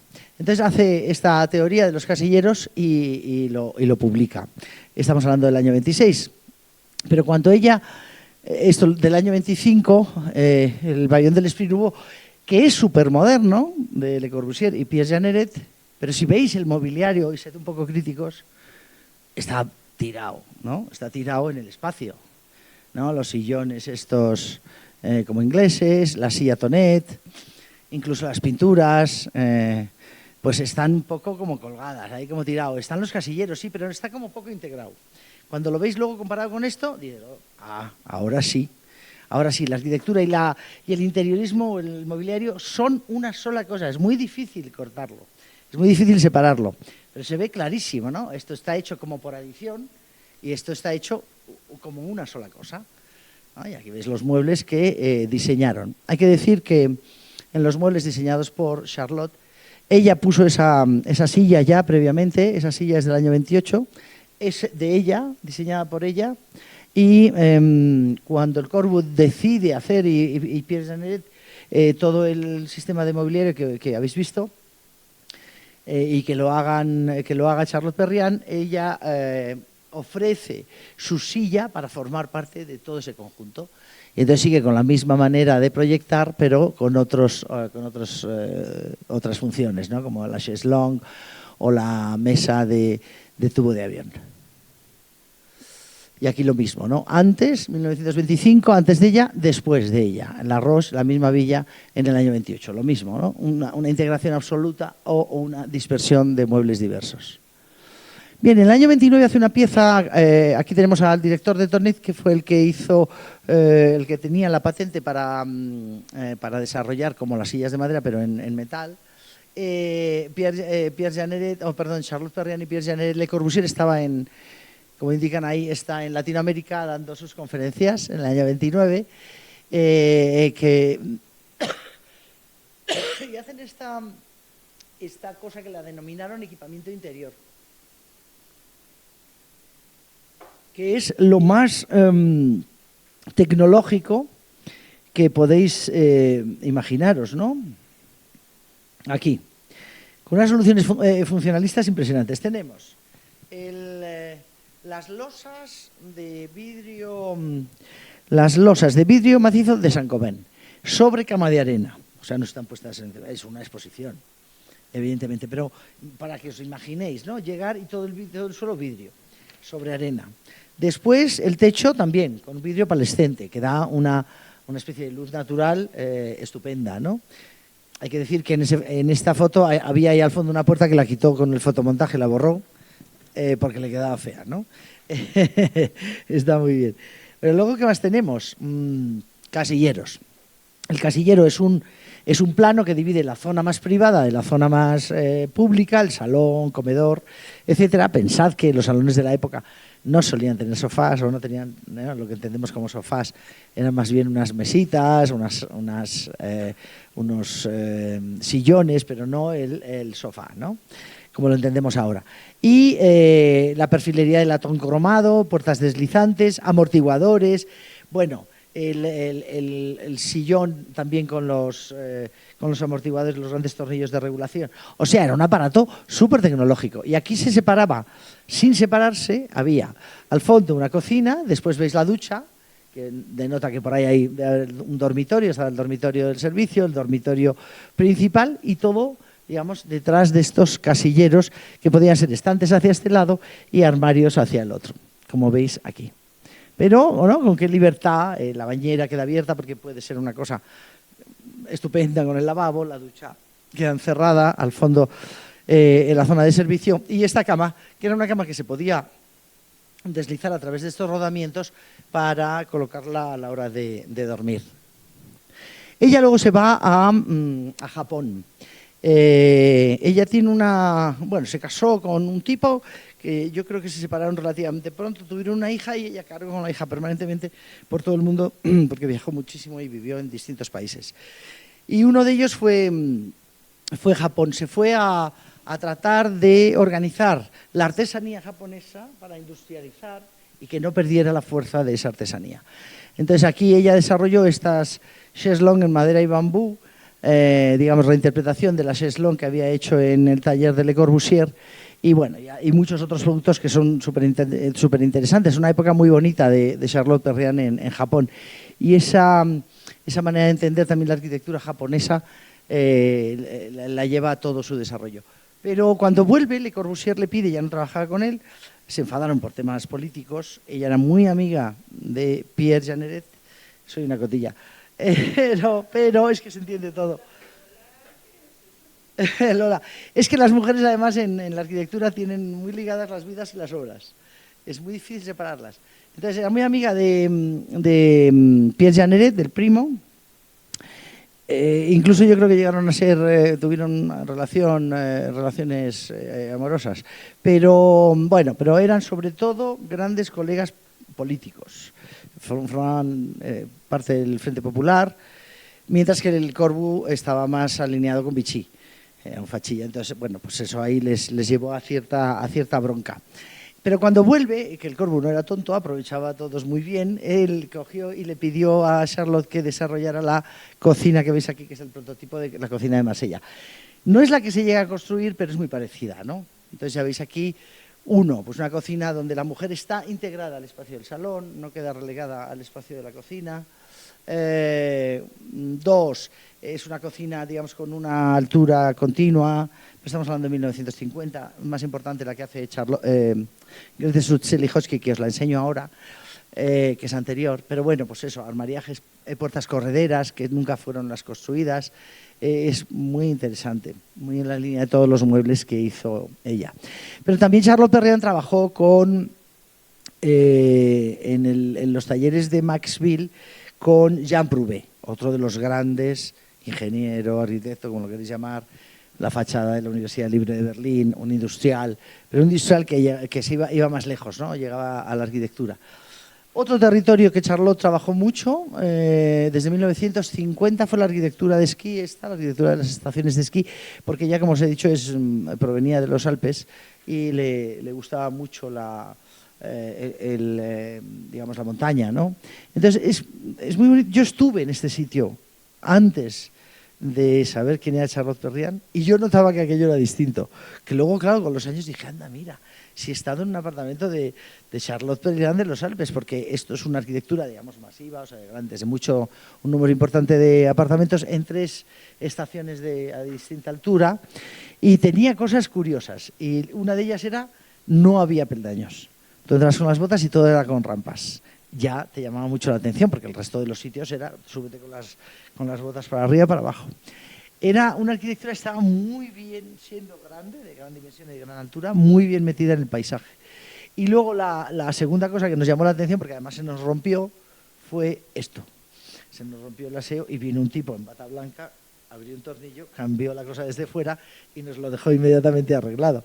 Claro, estos son lo que llamaban los preequipados, o sea, los preequipados, les prééquipés. Son unos muebles hechos con resina que se hacían en verano en unas fábricas de barcos. Esto es el sistema para construir un barco, con las costillas y las resinas. Y esto permitía acumularlos durante el verano y cuando llegaba el invierno, o vamos, o mejor dicho, los acumulabas durante el invierno en la nave. Y cuando llegaba el verano, que era el momento en que podías construir en los Alpes, porque no había nieve ya, se montaban rápidamente sobre los forjados de hormigón. Entonces, había de varios tipos, el de cocina, el de aseo y el de baño, los que veis aquí. Y es muy interesante porque luego se aplicaban, cuando llegaba ese mueble, se colocaba en los forjados, rápidamente se aplicaban los aparatos de cocina o los de baño, pero era todo como una costilla, un solo material construyendo la bañera, el lavabo y demás, ¿no? Estos que eran la cocina y los frigoríficos. Pero el resto se hacía como, ahí lo veis, era una capa, era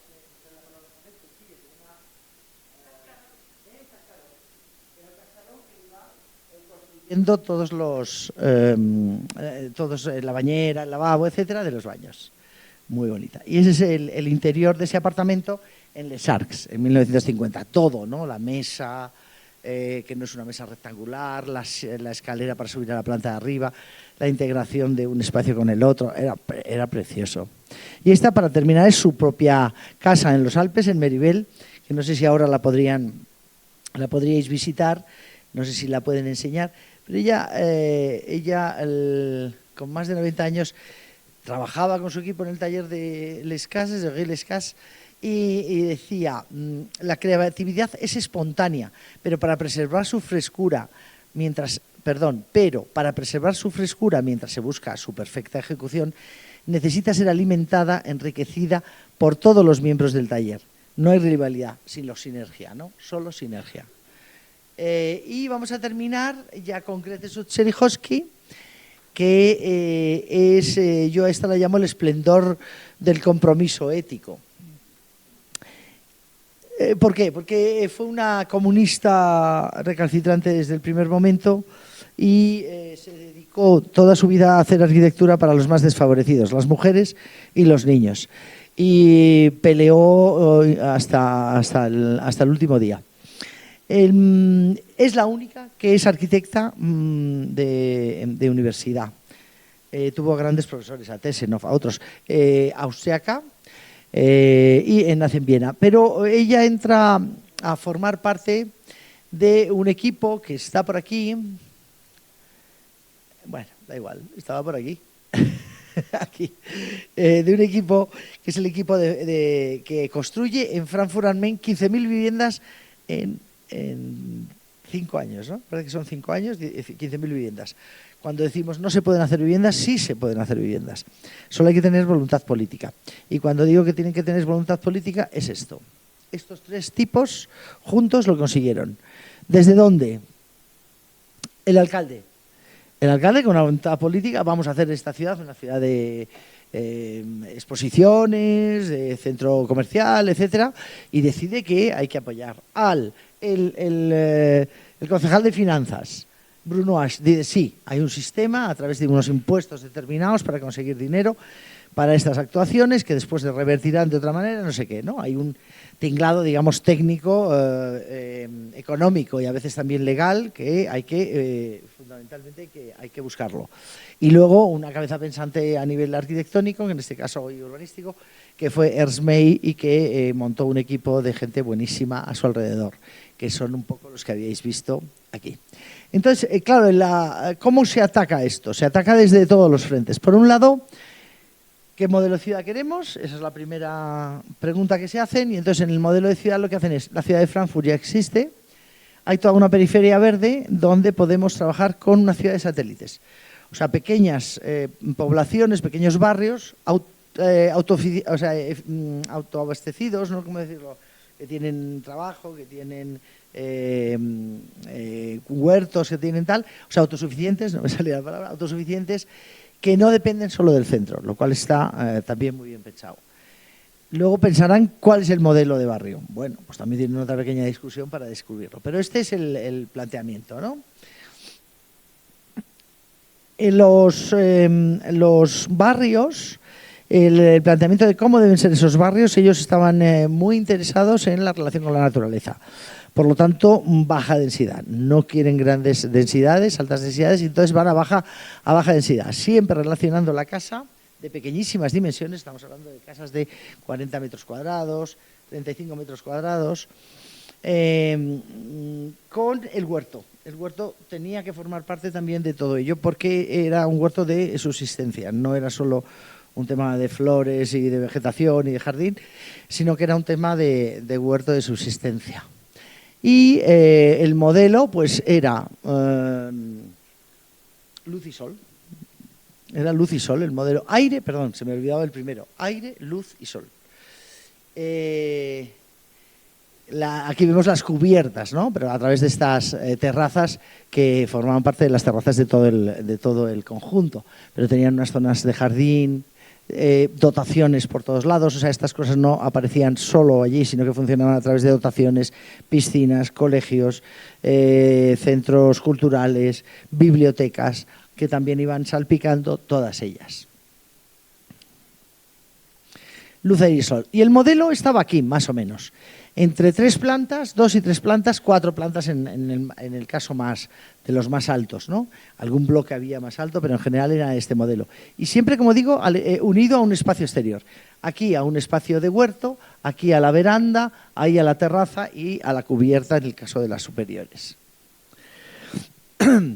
Otro lugar por donde hacer más económico el sistema también, ¿no? Era la prefabricación. Si se podían montar, no recuerdo exactamente, pero parece que eran 20 días un bloque. ¿Cómo era? Prefabricación pesada, hecha in situ, no era industrial, pero se hacía todo. Y esa prefabricación pesada, que creo que la tengo por aquí, bueno, da igual, era para los forjados, muros, todo lo que era la estructura se hacía a través de esos prefabricados, esos grandes paneles de prefabricación hechos in situ. Pero también lo que llamaban el modelo, la norma Frankfurt, que la norma Frankfurt fue dependiendo de... O sea, había muchos constructores, no solo había unos, eran muchos constructores que trabajaban para ellos, pero tenían que seguir unas ciertas regulaciones normativas y estas eran unas. Las puertas tienen que ser de este tipo, de esta calidad, de esta dimensión, de tal. Los picaportes también, por lo tanto, también se seriaban o se trabajaban industrialmente y, por lo tanto, abarataban costes. Y ahí también entró la cocina famosa de Grete Sutz-Celichowski, que la veis ahora, la vamos a ver. La vivienda era esta, ¿no? Estamos hablando de 20, 30, 35, 38 metros cuadrados, ¿no? Más o menos. Un espacio que se llama salón, pero puede ser salón y dormitorio principal de padres, que es el que veis ahí arriba a la izquierda. Otro dormitorio que con unas puertas correderas muy amplias podía quedar integrado durante el día a ese salón, y entonces todo era salón, pero que tenía una cama, y las viviendas se medían por camas. ¿Cuántas camas?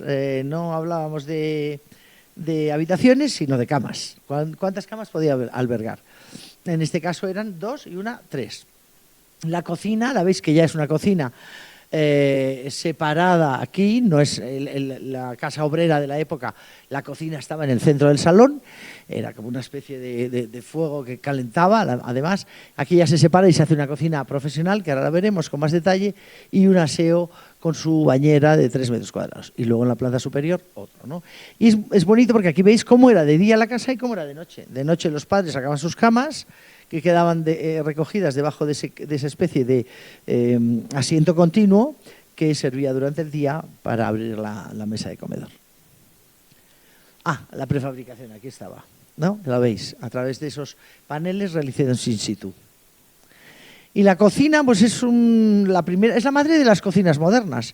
O sea, cuando veis la cocina americana, realmente donde más se desarrolló esta cocina fue en Estados Unidos. Pero es esta misma cocina. ¿Qué inventa? Nivel de trabajo a una sola altura.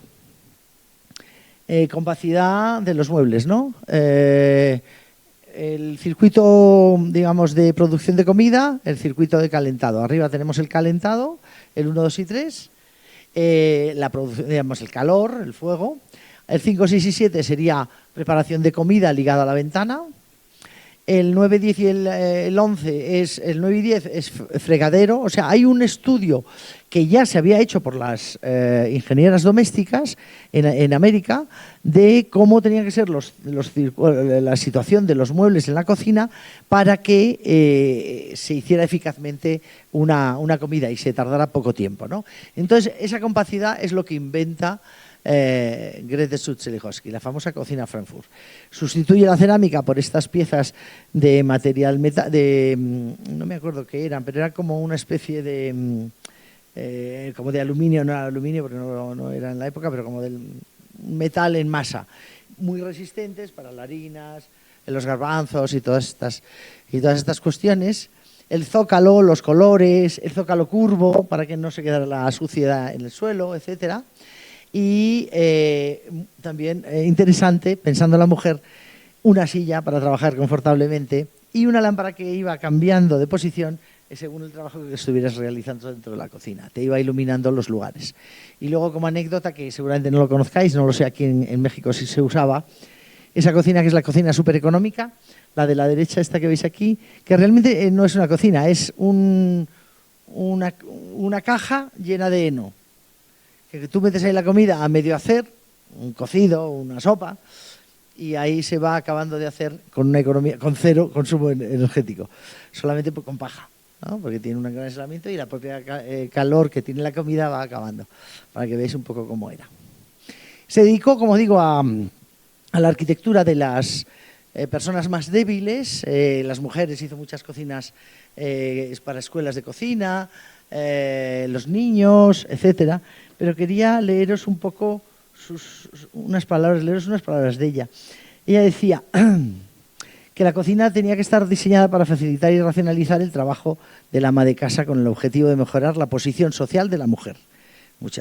Algunas feministas actuales se salen un poco del tiesto y dicen que no, que la cocina de Frankfurt era un encierro para la mujer. Falso, ¿no? Primero, por la dimensión que tenía, la puerta era más amplia para que tuviera conexión, pero estaban trabajando en una época con una cultura muy determinada. Ella escribe: toda mujer pensante debe ser consciente del retraso que tienen aún los métodos domésticos y debe reconocerse que estos obstaculizan su propio desarrollo y por lo tanto también el de su familia. No el suyo solo, sino el de su familia. Por ende, 1926.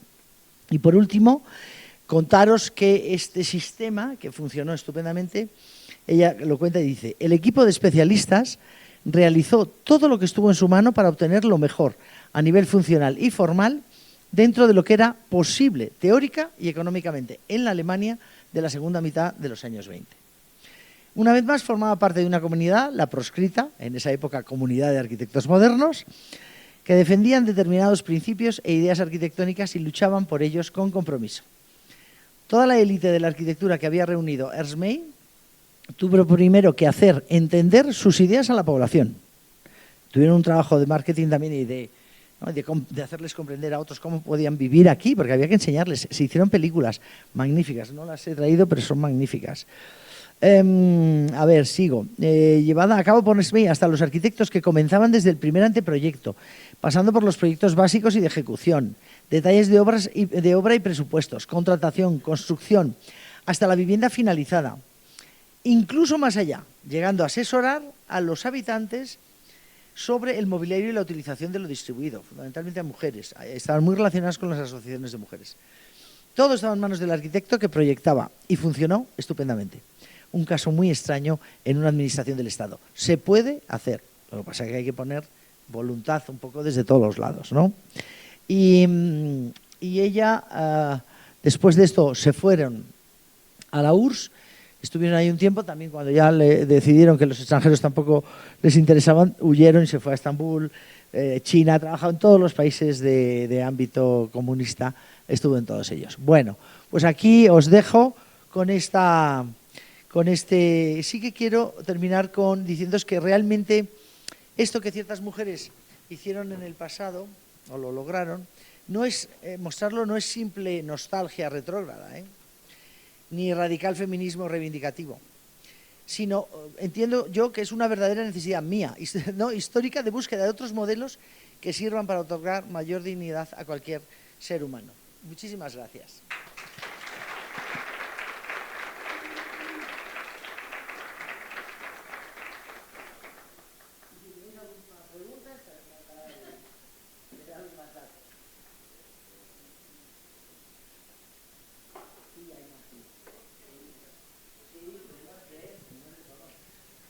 Si alguien tuviera alguna pregunta o comentario.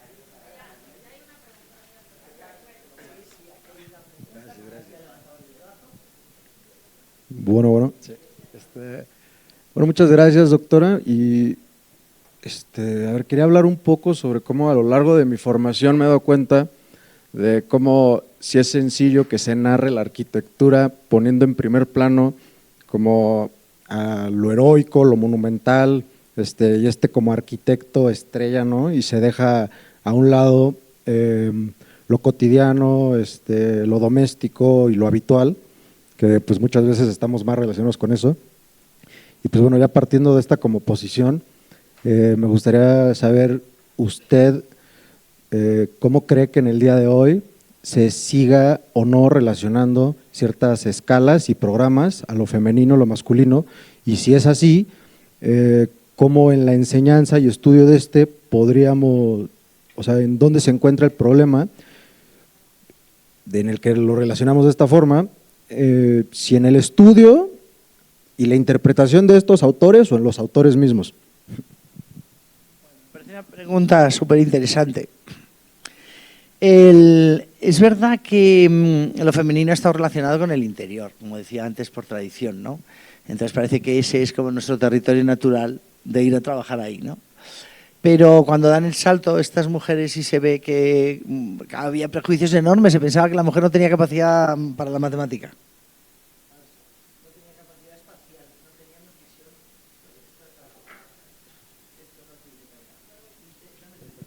No teníamos visión espacial. Falso. La tenemos y súper bien desarrollada.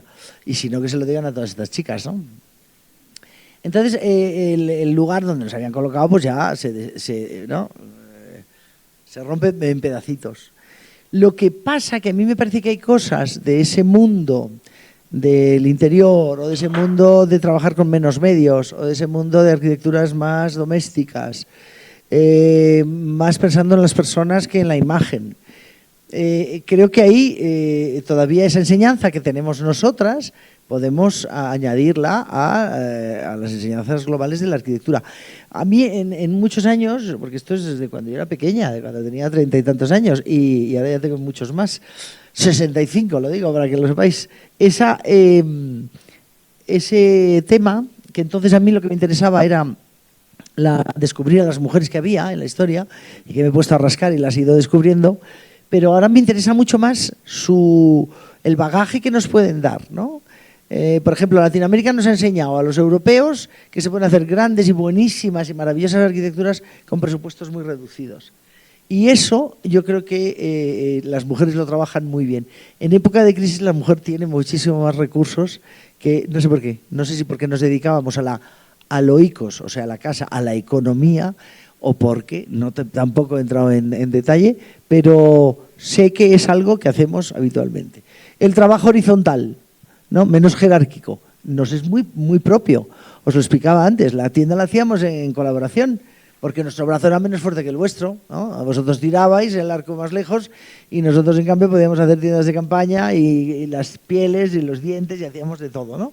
¿Y cómo lo construíamos? En grupo, porque, bueno, pues la capacidad que teníamos era una capacidad, digamos, física más limitada en ese territorio y podíamos hacerlo en grupo. Y descubríamos a través de eso que trabajábamos muy bien horizontalmente, ¿no? Que no teníamos que estar bajo la luz de un ser maravillosamente espectacular. La arquitectura monumental yo creo que es menos dada al mundo femenino. Nosotros trabajamos, me parece a mí, más con esas arquitecturas de la domesticidad. Y claro, ahora que se valora en nuestra sociedad la domesticidad, que la tenéis en todos lados, la tenéis en los Starbucks, ¿no? Los Starbucks que tienen unos tal que te parece que estás como en tu casa. Esa domesticidad que ha salido del interior de la casa y ha colonizado las calles, ¿no? Y de repente las farolas son como unas grandes tulipas de casa, ¿no? La ciudad incluso se está como domesticando. O sea, esa domesticidad que todos los grandes artistas, sobre todo mujeres ahora, en el siglo XXI, están trabajando, pero aquí grandes artistas mexicanos están trabajando en la escala de lo doméstico y del interior, eso es algo muy del siglo XXI. Entonces creo que ahí podemos aportar, ¿no? Me parece bonito. Gracias por la pregunta. ¿Alguien más tiene alguna pregunta? Les paso el micrófono. ¿Nadie más? ¿Ha quedado todo clarísimo? Bueno, yo quería abriros perdón. ¿Quién? No sé. Si alguien más quiere. No, yo lo que quería con esta charla era abriros un panorama que seguramente no conoceríais, que existe, que tiene muchísimo interés y que no podemos dejarlo de lado, porque me parece que perdemos, todos perdemos, no solo las mujeres, sino todos perdemos, y la sociedad en general. Así que, chicas, a trabajar, a contar vuestra manera de vivir, por ejemplo, ¿no? Cómo vivimos la ciudad, cómo vivimos cómo planteamos los espacios. Ayer hablamos de los espacios de seguridad. Nosotros tenemos una antena para descubrir que este espacio es un espacio inseguro, que vosotros no la tenéis porque no lo necesitáis. Lo sentís en algunos casos muy raros, en algunos extremos muy raros, pero si no tenéis ese sentimiento de espacio de inseguridad. Nosotras sí, y yo no soy nada miedosa, pero lo tienes. ¿Sales? Y diseñas de otra manera.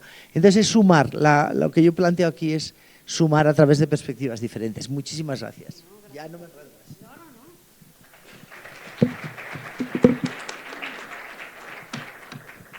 Bueno, pues me toca hablar, digamos, hice un pequeño texto nada más y lo voy a leer para que no diga ninguna barbaridad. Muchísimas gracias, Carmen. Creo que hablar de pioneras en la arquitectura no solo un acto de memoria, es un gesto político en el presente, porque muchas de ellas abrieron camino sin reconocimiento, sin archivo y sin lugar en los relatos oficiales de la disciplina. Decir sin límites no significa que no existieran obstáculos, sino que, a pesar de ellos, como bien nos contaste, hubo mujeres que pensaron, proyectaron, construyeron y produjeron arquitectura cuando el campo no estaba pensado para recibirlas. Lo hicieron negociando con instituciones, con ciudades que no cuidaban y con una disciplina que durante mucho tiempo separó la arquitectura del cuerpo, de la vida cotidiana y de la experiencia. Visibilizar hoy a las arquitectas no es un gesto simbólico, es una tarea pendiente, porque una arquitectura que no reconoce todas sus genealogías es una arquitectura incompleta. Que la charla de hoy abra muchas preguntas a quienes seguimos citando, o sea, que nos haga preguntas de a quiénes seguimos citando, qué nombres faltan en nuestras aulas, qué trayectorias se pierden cuando no hay redes ni cuidado institucional. Nombrar a las pioneras es ensanchar el presente y abrir el futuro de la arquitectura. Y también es hacer un espacio para quienes hoy se forman aquí, que sepan que no llegan solas y que tienen derecho a permanecer. Gracias especiales a la doctora Gabriela Lee por esta iniciativa y por traernos a Carmen para hacer posible una semana llena de aprendizajes y proyectos futuros. Y por supuesto, muchísimas gracias, Carmen, en nombre del Departamento de Arquitectura, Urbanismo e Ingeniería Civil. Y bueno, aquí está tu constancia. Muchísimas gracias.